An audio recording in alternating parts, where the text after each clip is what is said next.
دزمري 28مه چې د افغان مجاهدینو د بریا او د انګريزي لښکرو د ماتې له ورځې سره برابره ده.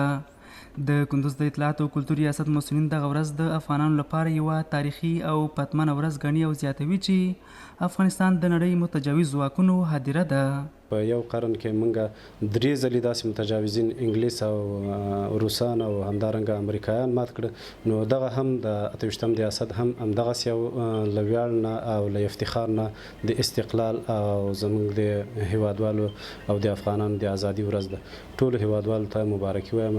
په ورته مهال د دغه ولایت اوسیدونکي د انګریزانو ماته د هیواد په تاریخ کې یوه زرینه پیښه یادوي او وایي چې دا د دوی د نیکونو او پلرونو د سرښندنو او میړانو پایله ده چې د نړۍ یرغلونه یې تنبولي دي. دزمري 28مه د هېواد د خپلواکۍ یو سل 15مه کلیزه د افغان ویاړلي ولس ته په د هېواد دننه او بهر مبارک وي.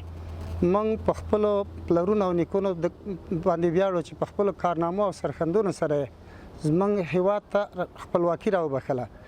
هر قدرتی که در افغانستان آمده به خاطر اشغال، به خاطر اهداف شخصی خود یا به خاطر حفر و کندنکاری معدنیات آمده بودند، خوشبختانه در اینجا سرنگون شدند. دا په داسې حال کې ده چې په تیرې یوې پیړۍ کې د انګریزانو په ګډون د وخت 3 زبرځواکونه انګلیس، روس، امریکا د افغان مجاهدینو لوري او د ولس په ملاتړ شرمناکه ماتې خوړلې او تیښتې ته اړ شوي دي.